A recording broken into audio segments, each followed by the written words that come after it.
This Hey is me, George, how are Brian. you, mate? We are here for episode one of season two of the Data Mix. I don't know Woohoo. how we made it to a season two, to be perfectly frank, but we're here. It was That's a good. bumpy road. We know that for a fact. Well, yes, a bumping road. Maybe we'll talk about that. Maybe we won't. But it's been a while since we've been on your virtual screens, and we're very, very excited to be back. What you been up to, mate? You look like you're in different scenery today. So I am. Well, we're at opposite ends of the country at the moment. I'm down in London. You are in your office up in Scotland. yes, God, a lot of water has passed under the bridge since our last episode, but it's all been good. Business has been good. I'm still at Alvarez and Marsal, still building my house in Scotland. Got two kids at university now. yeah. Well, it's always a busy time, and at my end, well, I've still got Jordan up on the wall there, rules to live by, and big birthdays in our house recently, so lots of celebrations. And to be honest, I've just come off cloud 9, so this is a bit of a step down in terms of what I've been used to over the last few days, but I mean that in the best possible way. Back to reality in a really, really good way. So. Good, Um, because I'm super excited about the guest that we're just about to bring on. Oh, I think so, and partly because it's season two, and partly because it's the guest that we've got as well. We're just super pleased to have him here. So, I'll bring him on, and I'll let you do the honors, mate, of introducing. So let's bring him on. Thank you. Myles, nice to see you again. Good to see you as well. Great. Well, let me introduce you quickly, Myles, because we met just a little over 2 years ago now, I think. I mean, time passes quickly. You were working for another organization back then. We met talking about data governance. You instantly struck me as a person who knows a lot about this. With your work as CIO chat facilitator, you speak to an awful lot of people in the know, and you get a really good heartbeat for what's going on in the industry. And also, you're a bit of a techie as well. So very pleased to have you on. I'm happy to be here. It's going to be a great discussion. Good. Yeah, look, it's fabulous to have you here, Myles. And I don't know you quite as well as George does, but it'd be great to just hear a little bit about yourself and how you've ended up here and what your version of that story is, the key thing, as well. And we can get into it after that. You know, it's funny. I look back at my story. I got to play with very early versions of machine learning when I started my career, when I was working with the military, and they were doing autonomous vehicles and things like that. Now people are actually trying to really make autonomous vehicles that we can all consume. So no, I got to work with it early. What shot me on this journey is I had gone to work for a company called Peregrine, and they wanted somebody who understood analytics and a bit about data. And so I ran their whole group, taking data from all the feeds that live in IT and making it present so that CIOs could manage better. So out of that journey, I started working later in writing articles and things like that, and then eventually took over something called the CIO Chat from CIO Magazine. And a lot of our discussions are about data and then what you do with data to drive value. So it's been a really interesting ride, and I'm having a fun time in it. Fantastic. Well, that sounds amazing. I mean, it's an area that we hear about all the time, right? AI is the biggest thing on everyone's lips, and has been since that fateful October or whenever it was 6 months ago when ChatGPT exploded onto our airwaves and onto our screens. George, I know you've got some things that you really do want to talk to Myles about, so I'll let you kick this one off. Superb. So, I mean, one of the reasons that I was really excited about this episode is it's just so topical. I think the number one thing that everybody in IT is talking about right now is AI. How is AI impacting me? What can I do with AI? Is it safe to get on board right now? Should I go all in, or should I not? And Myles, I think you're one of the best people placed to answer this, or at least to give a view on this. What is the impact of AI right now on the data industry? Yeah, I mean, I think it's driving a lot. I mean, obviously, in some cases, money's probably being reappropriated to elsewhere. in the organization to AI, but I think the business is probably coughing up a lot. I don't think since the internet has anything caught the board's attention quite as much, and CEO's attention. And I just have kind of hot off the press from a week or two ago, my article on it hasn't come out yet, but apparently Gartner's latest research shows that 23% of organizations are in production on some form of a generative AI system, which is an amazing number given that what are we talking about, a year plus or something like that in terms of when it came out. So it certainly captured people's imagination, and it will transform a lot of things. It looks like marketing and sales will be the first areas to really receive impact. But it's really interesting. I helped the CEO for Privacera write up a case study recently, and it turned out that one of the more interesting case studies was the interactions with drugs. And it turns out that every pharma company has this. They take these meticulous records of, hey, I took this drug and I got purple toes. And then they try to run some very crude analytics across it. And it turns out that Gen AI is perfect at being able to do that. The only thing they have to worry about, which is unique, is the privacy of the information that's contained within. But the idea that you can aggregate textual information that they've been collecting for years and see trends and things like that is just really, really interesting. So the case studies, we're still learning. I think the most important thing in terms of the impact for AI, the smart organizations are not the ones who are just saying, I'm going to take cost out. The smart organizations are the organizations that are actually going to drive new value propositions to the business and figure out how to do that. Interesting. And so when we all know that AI costs money, and when a CIO is going to start investing in AI, where are they getting this money from? Is it new money that's coming in, or have you seen other budgets being cut to pay for this, or is it just too early to say?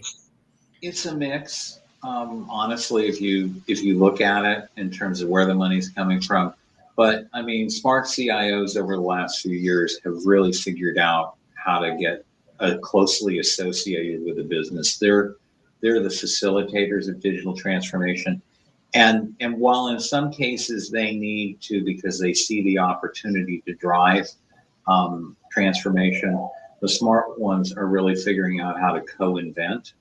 And that means they get business stakeholders involved early. And then of course, if you get business stakeholders involved early and they see the material outcomes that you're going to drive for the business, they're gonna be part of the funding pool. Yeah. Okay.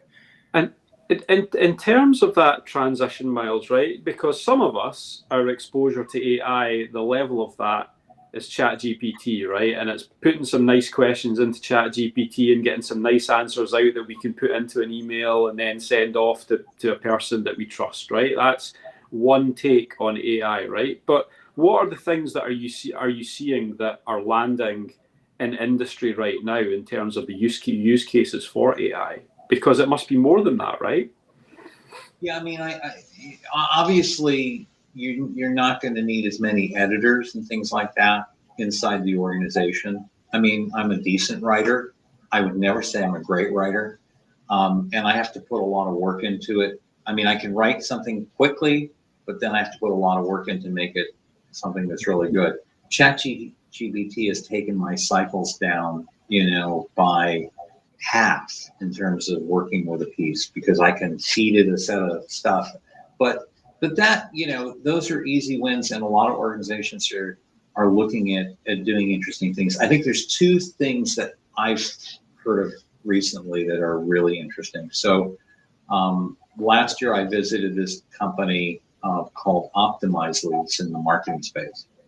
And one of the things they were contending, which was really interesting, was that in the past, just because of capacity reasons, we haven't been able to segment the market into lots of little pieces and build things that went after specific audiences. But with generative AI, the possibility now is to create lots of different things and then A/B test it, and then figure out what really works in terms of reaching an audience. The other thing that I have to say I was really shocked that it could do is I was with, about a month and a half ago, a gentleman from Boston Consulting Group who consults on enterprise architecture. And he had been able, his whole group, spends time drawing boxes and things like this in terms of what the architecture of the enterprise looks like and how everything connects and all that kind of stuff. He was able to feed ChatGPT the textual stuff. And they spent days building these boxes out and perfecting and things like that. ChatGPT gave him like 95% of the finished answer. There were some tweaks he had to make. But then the thing that I found astonishing is he then asked ChatGPT, is there anything that it would recommend to optimize the architecture? And it came back with really solid recommendations. So it is pretty amazing. And for those who haven't really dug in terms of why this generative AI stuff is so good at certain things. There was an article I wrote many years ago about the fantastic, what was it called? Not fantastic, The Magnificent Seven, which was a movie from the 60s, and they did a redo later. And in that article, I talked about how, people can track maybe 7 things at one time, according to psychologists. And the interesting thing was that men can maybe do 1 or 2 at a time, but women can do 7. So I want you to think about this. So when I was getting introduced to how all this stuff works and how a vector gets created and all this thing, basically you're plotting in 3-dimensional space, different dimensions, and then you're comparing the angular difference between things to say if this is highly related to that, et cetera, et cetera. Well, ChatGPT, the latest version, does 3,024 dimensions at one time. A human can't fathom or think that. So it's not that it's intelligent, like it's actually reached consciousness or something like that, which a lot of people are worried about. It's just that it can do things that we don't really do. And so I'm actually reading a really interesting book right now. It doesn't come out till June, so I'll preview it here. And it's called The AI Savvy Leader. And one of the more interesting things in here is he talks about how bosses need to not view this as a way to cut employees, but to make employees more effective in what they do. And so the challenge right now is leaders are looking at it, boy, I'm going to cut things rather than make things more effective and hopefully grow sales as a result and things like that. So we're in a really interesting period right now, and it's going to be interesting to see how all of this evolves. So, Myles, that's really interesting. But what I'm hearing is there's a lot of ideas, there's a lot of theory. Do you know of any organizations that are actually getting in with 2 feet and actually putting some things out sort of front facing and sort of taking a bet on this technology now, or is it still at the experimental stage internally? Well, again, I said earlier that Gartner is saying that 22.3% or something like that have actually made a bet, and they've also indicated a lot of companies are talking to people about it. They think of it as their secret sauce in the back of the room that they don't want to know people are using it to do this or that. But yeah, I think companies are using it to make bets. Again, marketing sales is probably the largest place. But what they're projecting is increasingly this is going to become industry specific. One of the things I've been reading a little bit about is in financial services, they're making a bet that if they could use Gen AI as the interface to a customer support person. I mean, I don't know about you, but I can't stand it. Get on a call. The person says, I have to get into another system to get that piece of information that you just asked for. Well, what if Gen AI would be the self-service interface to it? and allow people to get answers faster and say, here's what the problem is. And then, there's another set of theory, which I've been reading about a lot lately, is what if you use Gen AI so that the person can actually type in their answers and get them. Now, there is some privacy issues. You're going to have to really authenticate them because I don't want my cousin or other people necessarily getting my financial information. But the potential is there to do some pretty interesting things. Interesting. I mean, I've heard some really interesting stories of sort of first movers. Recently, Klarna comes up as one of the European use cases where Klarna now has ChatGPT interface doing the job of 700 call center agents, which I think is just fantastic. And apparently its first-time resolution is higher and customer satisfaction is higher. But that ChatGPT worked. The CEO of ChatGPT and Klarna are buddies. They work together on this, and that was one of the reasons that they got this moving quickly. And not every organization has that benefit or that privilege. And I think what I'm seeing from a consultant's point of view is people wanting to take the jump, but being ever so cautious because they don't entirely understand this technology and they don't entirely know what it can do, and they've been burned in the past. Yeah, I mean, it's very interesting. I'm not done with the book, so I'm not going to espouse everything from it. But in the AI Savvy Leader, which I mentioned earlier, there's a lot of stuff in there about the role of the CEO in helping to drive this, the actions that they need to take. And obviously, if this is really going to work and it's really going to transform the business in terms of how it not only operates, but how it's actually going to function and drive value to the business, it's going to need that kind of interaction. I'll give you one more, AI story of a company that did something I thought was amazing, and that was Caterpillar. So Caterpillar sells farm equipment, among other things. Yeah. And they envelop, there's this terrible thing if you think about it, because we eat this stuff, but, they spray the crops to prevent weeds from coming in. Well, they're using AI to basically pick out, oh, right there is a weed, spray there. So the benefits are twofold. Number one is the farmer doesn't spend as much on spraying. The second is we get healthier food because it's not been coated with crap that we don't want to have during its life.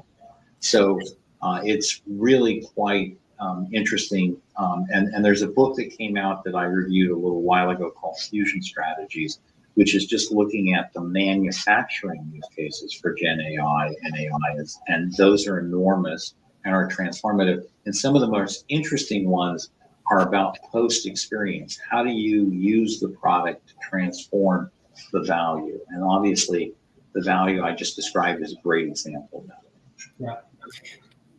I mean, I think that is a huge amount of value that come out of those use cases. And I think what was interesting is saying that when George was saying that one person knows another person who's prominent in the industry, and that accelerates the industry in itself, right? When you have that continuity.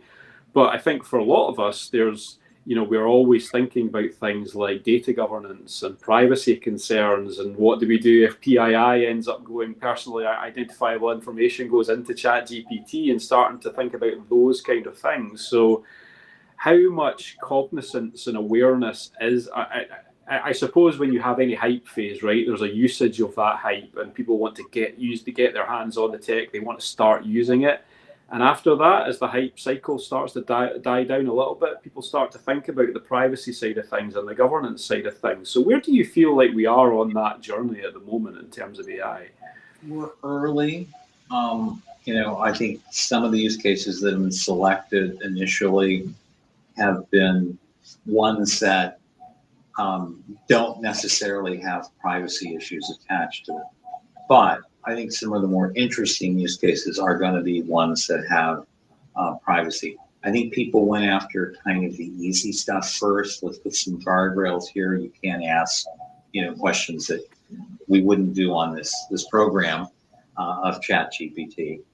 And so people did that. But I think there is a whole new area coming out, which is having to do with how do you go and protect those interactions so the right things happen. And then as well, and this is something that Privacera just announced a week ago. So data goes into a very specialized database called a vector database. How do I go and protect that data? And so the interesting thing is, so if we look at the use case that I talked about earlier, but now talk about the kinds of things that you have to do to make it work. So I'm a pharma life science company. I've put all of this textual data, which includes private information, into it, and I stuck it in SharePoint. Now, generally, I only let a researcher see it, which meant that I really wasn't data driven because all the information was over here, and it's terrible. But most pharma companies, 5% of the research has already been done. They just don't know about it. So imagine now I collect all this patient interaction data with different drugs, and I bury it in a SharePoint, but only the researcher has access to it. But even there, maybe the researcher doesn't need everything. So, for example, the person who's running the interactions, which is typically a nurse, she probably needs to know who everybody is who's in a trial. The researcher just needs to know patient numbers and the details of their medical history. And then the rest of the company needs to know aggregate information and maybe some detail, but not even the patient number. They don't need to have anything that can be identifiable. So the problem then becomes, well, the vector databases don't have columns and rows. And the way we would do privacy and security in the past is that we would use metadata that would be typically a column name. And that would be, if we discovered social security number or national identification number or name or something like that, we would protect that field. We put some kind of control on it. The issue in Gen AI is that it doesn't have that. It stores a series of vectors which are relationships. And so one of the things that Privacera has done smartly is figured out how to protect that information as it goes into the vector database, and then as chunks come back out to make sure that only certain people can see it.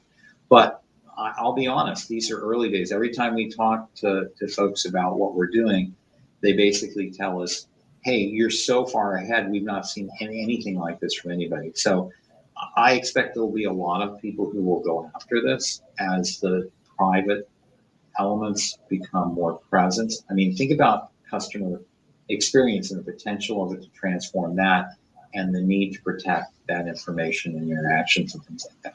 So we're early days, but privacy and governance are going to be really important. All the work that we did around creating data governance policies, those are still there. They should be still used. The controls now need to be done in an interesting way, which is different than what we did historically, so that we can actually protect this data. And then I'll go a step further. I think that this and what we've been doing with data and what we've been doing with traditional AI are all going to need to be equally governed. And so I think it's going to be really important for organizations to get a sense of their security posture and how they're managing data across the board. And it's really interesting. I'll talk about something that just happened this year in the US. So the Security and Exchange Commission, which governs all public companies in the US, decided that companies needed to do a better job at managing all this stuff. And so starting this year, if you've been hacked, you have 4 days to determine whether it's material or not. Now, I talked to a friend who shared this thing with me, and then I did a little more investigation. And he said, I don't have a clue in the cloud what data is where and whether it's sensitive and whether it's a significant amount of data. He said, I would have to spend months doing that forensically. So suddenly now companies are going, oh shit, I've got all this data in the cloud. I need to figure out where the sensitive data bits are and make sure it's protected. And if I do have a failure, I need to be able to say within 4 days, yes, it was material. It was all my customer records that somebody stuck in a cloud database that I didn't know about. Yeah. So it's a really interesting time for governance and privacy. And Myles, we're talking more than structured data. I mean, we've got videos, we've got photographs, we've got every kind of document, I suppose, as well, which as an IT person, I know that often I feel that's somebody else's problem, but what I've heard is that AI can index all of that, and it uses that. It learns from photographs, from videos even. Yeah, I just got access to something. I assume this comes out in a couple weeks. Is that a fair belief? No, it's coming out on Monday. Yeah. We're going to play this on Monday. Okay. I can talk about it since it's coming out on Monday, because that's when this company's press release comes out. So I've been, a company I'm visiting next week shared with me some research that they've done on Gen Zs. And Gen Zs are very wary of all the big digital footprints they've created. And they want something for companies using that information, including AI. And so it's kind of interesting when you think about that, because are we giving people something for the value? So they want their lives to be better, easier to do things or something if you're going to do all this thing, and they want to know it's safe. And so we're early in the privacy and other areas in making it safe. I think that is the whole privacy and governance area is fascinating. And you mentioned the word posture there, which is quite relevant for us, because our next episode is actually all about posture, to do with data and security, and touching on AI as well, and how you hold yourself as a company. Not just how you hold yourself accountable, but how accessible and malleable are you to be able to change your policies to adapt with, let's face it, an ever-evolving topic like AI. It's from a point of view perspective, it's accelerating faster than anything I've ever seen. And right back at the beginning of the conversation, you mentioned the internet, and we're talking about AI with the same amount of gravity as we're talking about the internet. And that for me is pretty crazy. And I must imagine that for people in CXO and especially CIO positions, that's quite a mind bender, right? To sort of, this thing's just come out of nowhere, and all of a sudden people are telling you, experts are telling you, that this is the internet Mark II in terms of how big it is. So how are CIOs sort of wrapping their heads around that, Myles? You know, it's very interesting. COVID was really a game changer for CIOs. So CIOs, if they didn't have it before, got a seat at the table, because their company was suddenly a digital business that ran everything via technology. It's very interesting. So the CIO Chat ran an event for a number of years. We couldn't get to critical mass this year. And, you know, the critical thing that I learned was that, unfortunately, CIOs have so many problems they have to solve so fast, they can't get out of the office anymore. They're stuck. I mean, yeah, they can do a local dinner or something like that, but the idea of them traveling someplace, unless it's a corporate office, is just unfathomable for most of them. And the reality is they're being, you know, they have to go fix a bunch of problems now. They have to go fix how we all interact with the office, and they need to make it so that virtual workers are on an equal footprint with people who do go to office.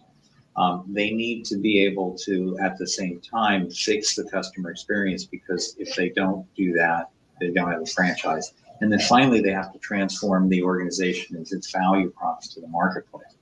It's an all-consuming job, and I don't know how they're coping with that, except trying to run as fast as they can. And when you ask them about their initiative speed, they're having to operate rapidly and quickly decide if something works and doesn't, and then put the juice behind it And so they're in a really tough position right now. But AI is something that the smart ones have already been working with. Obviously, Gen AI has new possibilities to it, so they're off working on those now as well. But they're trying to figure out how to do all of this stuff at one time and use technology to create a win for the organization. So just to throw it out there, based on your comments there, then is the CAIO something that is a realistic possibility in the near future? Then are we talking about breaking down that sector, and is AI like a big enough part of that to have someone dedicated in your organization at a CX level for that? Is that something that we see in the future? Gartner's latest research on this says, and I don't mean to lean too much on them, my friends at Forrester and IDC, please don't be upset with me. But Gartner's latest research, because I happen to have seen it, says that most CAIOs or CDAOs are. Yeah, I was just playing on words. Don't worry, I know it's not a real thing. So I understand, but most of them end up reporting to the CIO. Yeah. There's a percentage that don't, but most do. The reason that function was created was twofold. Number one, it was created because the CIOs hadn't done a very good job at data governance, and so they needed to go fix that. But probably the more interesting thing was most CIOs did not go off and get a serious education in data, and in particular data modeling and all of those elements. And so I know of one or two who I can converse on how all this works with, but there's not a lot that really do understand at their core modeling and all of that.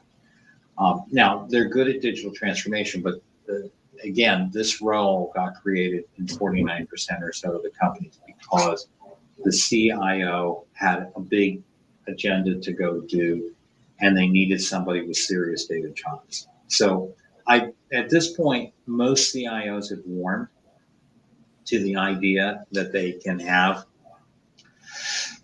sorry, bless you, allergies, that they can have a functionality in here that really does focus on data. And so I think that's good. Yeah. Are there some industries that are more affected by this than others? I mean, we see AI impacting a broad range, and for different reasons as well. We talked about Klarna and chat technology, but then you've talked about Caterpillar and weeding fields, and so that's more down the sort of pattern, almost self-driving pattern recognition thing, where I don't see potentially as many data governance issues. But you tell me, what kind of industries are seeing bigger impact here or causing more spend and more brain spend for their CIOs? I think that every industry can be impacted as significantly. It depends on the creativity. However, I think certain industries historically, for a large number of reasons, have been data oriented already. And so they have a lead. Retail to a certain degree, financial services without question, have been industries that have been really impacted by data. They get it at their core, how it can drive profitability, et cetera. It was interesting when I went and worked with that HP group. I initially came through a company called Peregrine, and they had a whole bunch of people from Fair Isaacs there. Fair Isaacs, if you don't know, bought a AI company in San Diego several years ago that was really good at detecting fraud, and they had the best business model. They basically would provide they'd ask people, how good is your homegrown tool? Maybe they'd say 85% we can detect fraud. Oh, ours does 98. And says, well, why don't you try it for 6 months? And they'd come back and they said, God, it was amazing. Okay, we want a percentage of the fraud money that we detect. And they go, no, nobody charges like that. And they said, yeah, but well, in that case, we'll pull the tool out. And of course, The person's career was being made because they had the tool. They came up with the money. So AI has been affecting things for a long time. And I think the interesting thing about the Fusion Strategies book was just how it's going to transform manufacturing. And I remember the two authors saying in the book that we may not have thought about it this way, but the impact on manufacturing is going to be more in their belief than even what will happen in the traditional industry. So AI is clearly moving to other industries and starting to have impact. But the impact is going to come by the creativity and the ability of the CIO to bring together business stakeholders and technology stakeholders. The vanguard that can do that are the winners, and those are the people that people want to connect with. And I have the fortune that just about everybody who's involved in CIO chat is in that vanguard. So they're figuring out how to do this. They're acting as I understand, here's what the business is, here's what it can do. I'll say one more thing. I think for CIOs, they're moving less between industries now. I do see some of it, but they're moving less between industries. And the reason is because they have to be a business person for that industry in order to help the organization grasp the potential that AI is going to provide. And so we're going to see you need to be really a business person. And then smart CIOs have been telling me that they take some of their people and they go stick them in the insurance group or the lending group or whatever it may be, so that they have a sense of those people, and those people have a sense of that. Interesting. And is there a common theme then among CIOs as to what they're actually doing to prepare? And this could be for anybody listening as well. If you had, from your experience or from what you're hearing, if there was maybe 3 steps that they could take to actually get themselves geared up for the coming wave that we all want to ride, what would be your suggestions, or what are their suggestions? I think it all starts with the CIO getting to be part of the business. And part of that is to do something that not every CIO has ever probably taken as a step, but they need to start speaking the language of business. I had a boss several years ago, and at that time I wanted desperately to be a vice president. And he kept saying, well, Myles, you're really good at the little piece you do, but you need to act like a business person. And I still remember Ken saying that to me many years ago. And so CIOs that are smart are making themselves part of the business, and they're talking about business issues. They've done the education to get themselves to really understand whatever industry they're in. The second part is they're getting themselves to be savvy in the technology. They don't need to understand everything, but they need to. And lastly, they spend a lot of time, and a friend of mine, Joanna Young, who was the CIO for several years at Michigan State University, said to me, smart CIOs have a 460-degree connection, up, down, around, across. They do not just focus on selling to the top. They sell across, they sell down, they get those stakeholders involved, they help them get the material to help invent new things, and then they help the organization bring that to bear in the organization. I think it's about having literacy across those levels, isn't it? And literacy is a word we hear bandied about a lot in the industry. But speaking the language of business, I'll hark back to a conversation I had with my good friend Jordan Morrow, who used to be the head of data literacy at Click. And he always used to say that. And he still does say that. You have to learn how to speak the language of your business. And if the language of your business is AI segued with something, part of that value is locked in AI. But as you point out, a lot of that value is locked in being still being that subject matter expert in the domain that you. So I think it's really interesting that you're saying that CIOs are kind of planting a flag in the industry that they're staying in, and they're staying there because it used to be the case where there was a bit more cross-pollination there as well. I mean, I wonder how that's going to affect the future of, you know, the data industry and that type of things, if we're starting to see, because of technology, it's much more difficult to flip between industries because the technological requirements to do that are pretty severe to move from one industry to another. So I just wanted to sort of pick your brains on that one, Myles, in terms of the future of the data industry. Is that something that you see then, is that professionals are going to start focusing a little bit more on their specific areas because of AI and the way that it dovetails into their industrial needs? Yeah, I mean, again, I'm picking up on what you're saying, which is related to some things I said earlier.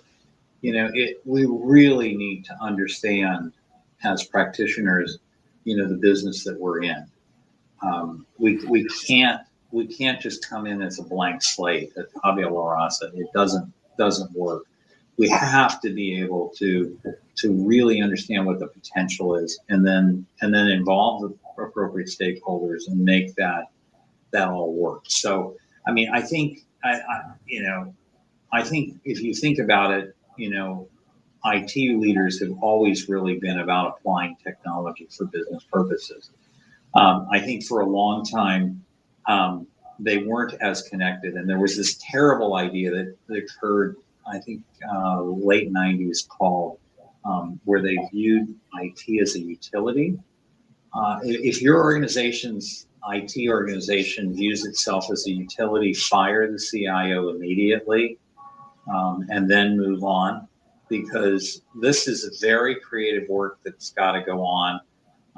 You know, CIOs need the right teams.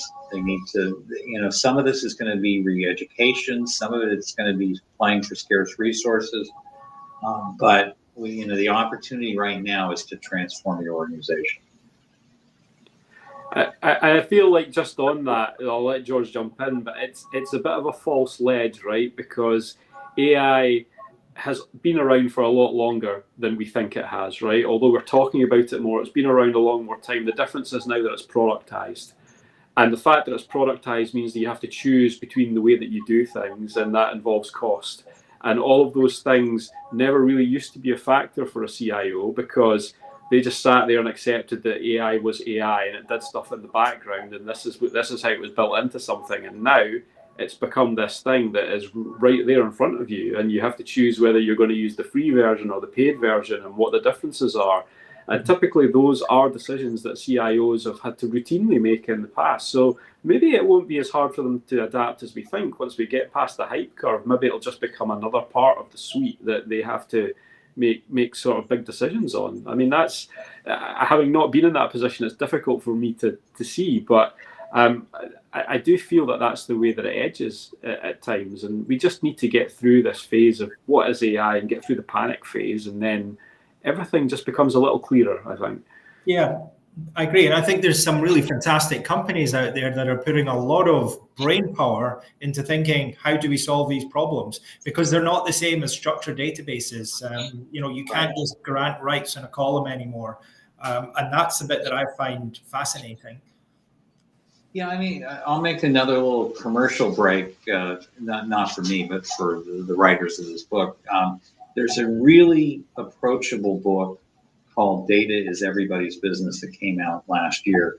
And the really interesting things that they talk about in the book is, how do you drive value from data? I don't think anybody's really written that message before. So it's a good book. It's very approachable. You don't have to be a techie to read it and get the value, but as a techie, it'll cause you to start thinking, oh, I can use the data over here to do this kind of thing. So there's a lot of thinking right now going on. Okay, so how do you take all this stuff and apply it? And if I were to distill down what I would say a CIO needs to do today, or CDAO needs to do today to be successful, you have to be learning. You don't have to know it all. You just have to continually learn and go, oh, that's a really good idea. I mean, a lot of the CIOs have been involved in the CIO chat, are involved because, as Rita McGrath talks about from Columbia University, that the ice melts slowly at the edges. So somebody in retail may have already gone through something that somebody in healthcare is going to go against. And I'll give you a funny example. So there was another book that came out a few years ago, but they talked about Cemex, which is a cement company in Mexico. Yep. And they were getting complaints. And the complaint was they wanted to buy cement at a job site the same way that they bought, a shirt on Amazon, which is kind of, that'd be kind of nice. But I mean, you have, all of these very sophisticated technologies in the back room that had to help with doing that, and you had to go put in forms and requisitions, and the millennials were complaining, or Gen Zers said, no, I want to go do it on here. And so we're in a transition stage, and creativity, openness to learning is going to be absolutely essential. And I think that is a direct callback to why George and I are here, actually. And I think learning for us is, at every episode we learn, and we always like to learn about stuff that we are not domain experts in, which is a lot. So, having you here, Myles, is a real privilege. And George, I think it's been a very valuable session, right? Oh, 100%. I mean, I always learn when I'm speaking with Myles, and I think we should say it, Brian. This is the second time that we've had Myles on in the last 3 weeks. So we had a rehearsal. Should we just call it a rehearsal? And we'll call it that. We'll be kind to ourselves and call it a rehearsal. But look, it's been an absolute pleasure to have you on, Myles, and we guarantee that this one is in the books this time. So thank you so much for coming and joining us again. Any final words from you, George? Yeah, Myles, as always, thank you very much. I think that's been, for me, because I'm hearing so much about this, it's taken some of the hype away. It's put a few facts around the myths and the urban legends that I'm hearing. So for that, I'm very grateful. And I think our audience are also going to be quite grateful for clearing up some of these facts.